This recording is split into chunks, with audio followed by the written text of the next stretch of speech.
So this is the first installment of our deep dive into the Kentucky Derby contenders, and we're going to take a look at them on every aspect we can individually, and then we will put them all together at the end for our comprehensive form, class, speed, and pace handicapping. So we're going to start with Fierceness because he's certainly one of the ones that we're most anxious to see run, and also very curious about because there are some concerns with Fierceness.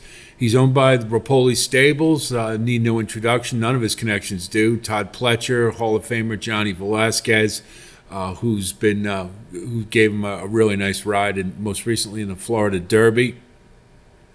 And you can see, with Fierceness, it's pretty much all or nothing. That's what we've got, and he's got a bit of a good race, bad race pattern. And let's see if he can string two races together in a row. First thing we'll look at is his pedigree, and you see he's by City of Light. And one of the things I have gleaned is that City of Light does have a good race, bad race pattern as a sire. So that's something very interesting to think about when we consider Fierceness. You look up here, and for those of you unfamiliar, this information is from Pedigree Online, and you'll see up at the top DP, that's dosage profile. And the way that breaks down is you have your brilliant speed, intermediate speed, classic, and then solid and professional are the two stamina influences. So it basically goes from all speed to all stamina in that order. And you'll see it's not as comprehensive as it used to be because they don't keep track of the chefs to race anymore, but the way they assign points are gleaned from the influences within the pedigree. So you'll see that most of Brilliant's Fierceness's influences are speed. He doesn't really have any stamina influences on the bottom, but that's not that big a deal. I think City of Lights will get the mile and a quarter. I'm not worried about too much. And you'll see DI, that's dosage index. And generally the rule of thumb over the years was anything over 3 is considered not good because it means that they're more speed than stamina. It doesn't have quite the weight it used to, but there it is. And then the center of distribution is basically taking the speed and dividing it by the stamina to come up with where it meets. And generally around a 1 means excellent balance. GSV is genetic strength value score. And this is based upon the chefs to race influences within the pedigree. And obviously, the higher the score, the better. And again, because of the chefs to race not being kept track of, certainly Quality Road would be a chefs to race at this point. But since they don't assign them, so the point values, it's not quite as accurate. Obviously, the older a horse gets when he becomes a stallion, the GSV goes up, the more stakes winners he has. But what you can use it for, excuse me, is to compare horses by their genetic strength value. So obviously the higher ones have a more solid pedigree. And again, not quite as accurate as it used to be, but it is there and it is a frame of reference. If you look down at the conduit mare profile, it works very similar to that. You'll see speed and stamina. So he has a more balanced pedigree based upon the conduit mare profile. And then you have the bottom, the family summaries. These are the female family influences and how much within the pedigree. Just as a general note, I mean, 1X or the 1, they assigned female families value based upon the amount of stakes winners they had within it. So 1 is obviously the best, and so on and so forth. There are 2. There's the English or the European, and then there's the American ones as well. So you see that Nona Bella, Fierceness's sire, is from female family 20, and you find that down in the bottom right-hand corner. So that's his pedigree. And you see Stay Thirsty won the Belmont and was by Bernardini. who was second in the Breeders' Cup Classic and won the Preakness, and he's by AP Indy. So that's a very solid stamina sire base for Nona Bella. And you've got, she had Nona was her mother was Nona Mia by Empire Maker, who also won the Belmont. So there's plenty of stamina on the bottom. So again, I don't think the distance will necessarily be the issue. Now I've added the since City of Light is a freshman sire, I've listed the horses by their winnings, his top output. You see Fierceness, of course, is number one. You've got Chop Chop, who has been a pretty decent filly as far as stakes prowess at 2 and 3 has been pretty decent. Bourbon Bash, trained by Dean Wayne Lucas, more of an allowance horse. Gaslight Dancer. But one thing you can note through a lot of these is there is some inconsistency with Lightline, who was on the Derby Trail this year for a little while, didn't do terribly well. So there's there is some inconsistency with the performers that City of Light has put out so far. So it may be something to consider. And then I'll just note that these are Fierceness's siblings. You have Action Isle and Dolce Bella, and they both were unraced. And so we don't know, we don't have a frame of reference here. But we'll do this with all of these, because I know a lot of you guys want to take a look at pedigrees and study these type of things. But this isn't overly revealing, but we'll have it for all of them for you to take a look at and investigate. And then we'll just take a look at the past performances from Equibase here, and we see that we've got the brilliant maiden at Saratoga, and then the bomb at Champagne Stakes, followed by the fantastic Breeders' Cup Juvenile, followed by the very disappointing Holy Bowl, and then the fantastic Florida Derby. So there's a good race, bad race pattern here for sure.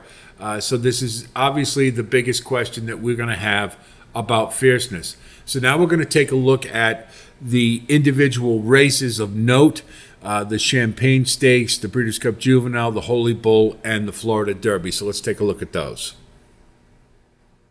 Let's have a look at the Champagne Stakes. This was Fierceness's follow-up to his maiden score at Saratoga, where he just blew everybody away. This was in the mud, and this is a one-turn mile. But really what we're looking for is just see if he can build off of his maiden win.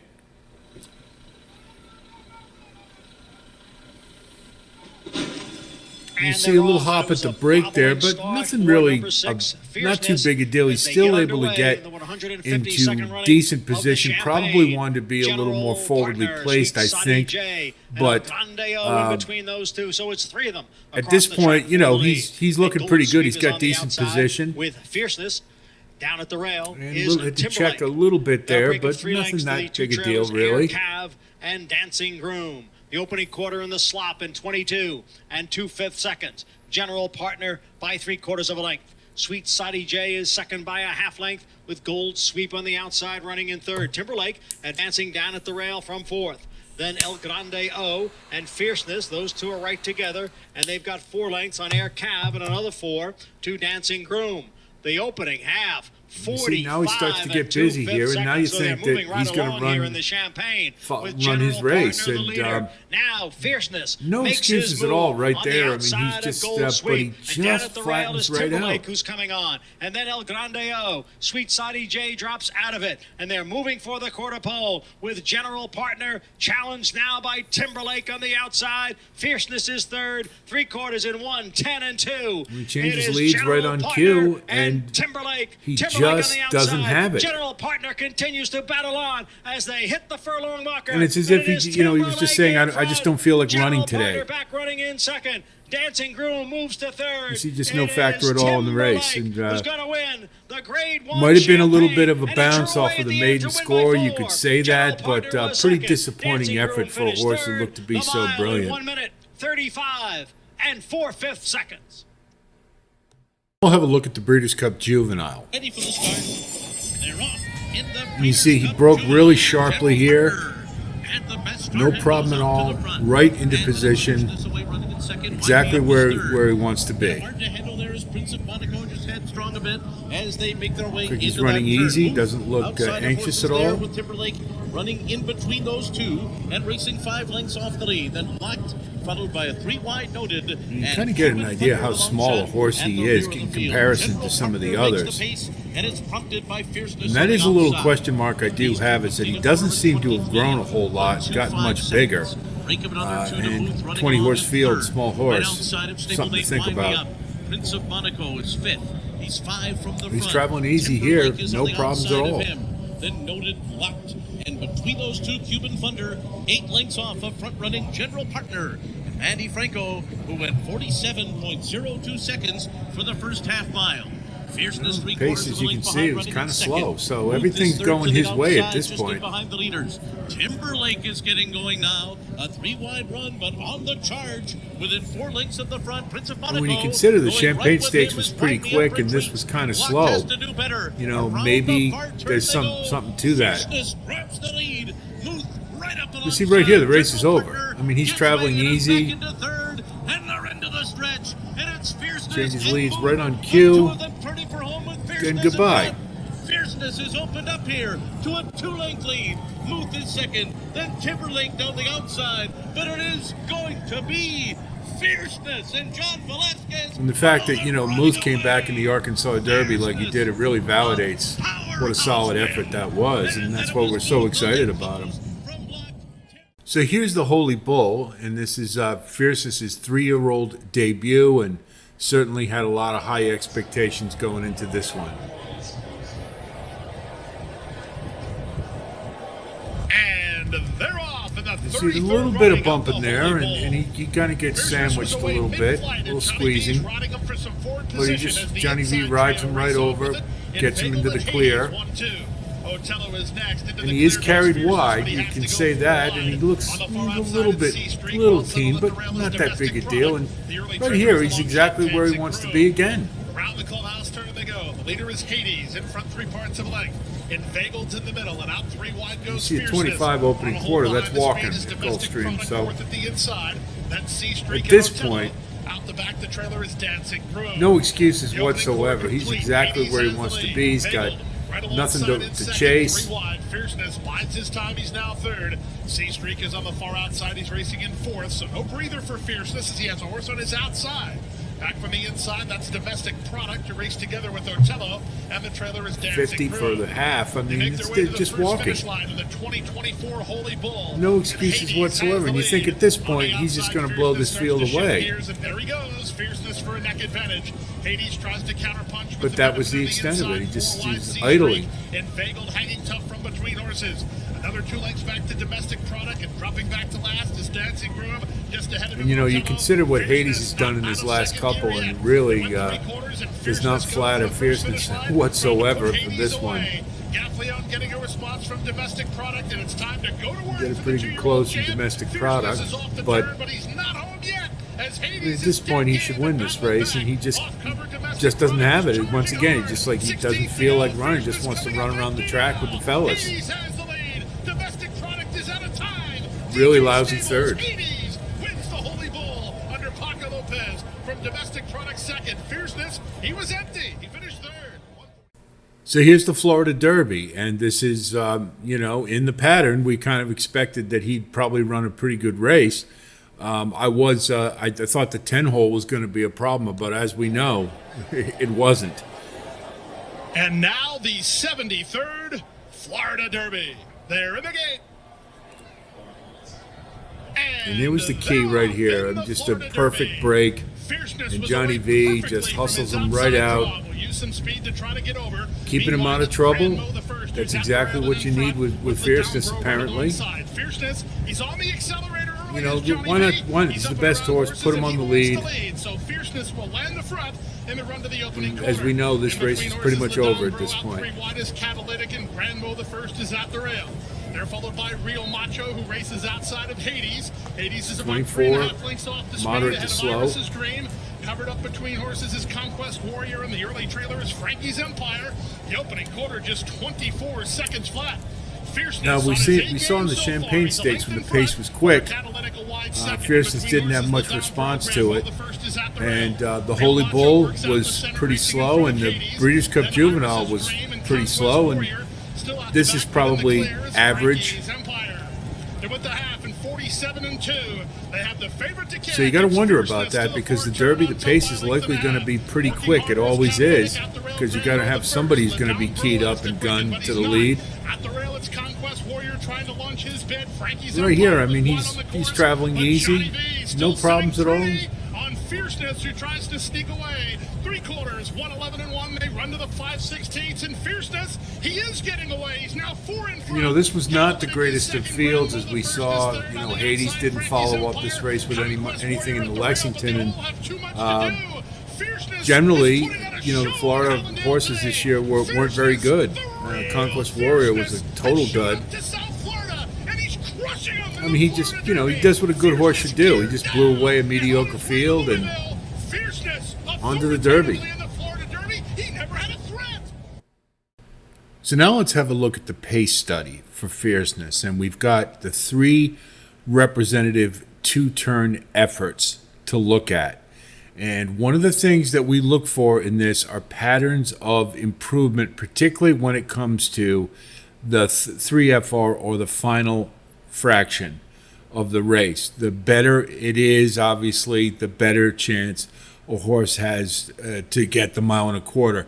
Rule of thumb, these numbers are all representative of feet per second. So for the first call of the Florida Derby, Fierceness traveled at 55.58 feet per second. And the last call, generally the rule of thumb is, that I've found, is anything over 53 is a horse who can get the 1.25 miles with, and that's a really important statistic, obviously. And so the better 3FR we see, or third call, final call, the better chances the horse has to get the 1.25 miles. If we look at the fractions here, you see in his 2 good efforts, the first call, he ran about the same. And the second call, he ran about the same. So he was able to cruise right along. And it was only in the Holy Bull where he was a little sluggish to get going, and the fractions were pretty slow. You see, he tried to pick it up in the second call, and he did take the lead briefly, but then flattened out, and a 51.13 obviously isn't going to cut it. So it's very important that you want to look and see, particularly that final fraction, get better with every single race. Now, those type of fractions that you see here for the Florida Derby and the BC Juvenile, those are winning Derby fractions. Will win the Kentucky Derby because he's cruising right along, and he's got plenty left in the tank. So that is the kind of race that, if he runs his race, is a Derby winning type of pace pattern. The bottom numbers, EP, AP, and SP, are breakdowns of the horse's pace and how he carries it, how he runs. EP is the second pace call for Roots. So you see, we just did it for the Florida Derby because that's the most recent race. So you see 55.44. Then the AP is the average pace. That's taking the EP and the SP, which is sustained pace, and averaging those two. The sustained pace number is the second call and the third call averaged. So that's telling you how he carries his speed over the course, the later stages of the race. So generally, the rule of thumb is any horse amongst the Kentucky Derby contenders who has the highest average pace and sustained pace, if he leads in both categories, usually wins the Kentucky Derby. So we'll do this for all the horses, and then we'll put it all together comprehensively at the end. But judging by these pace numbers, the one thing you can say is in his good races, he runs the same. He's markedly consistent.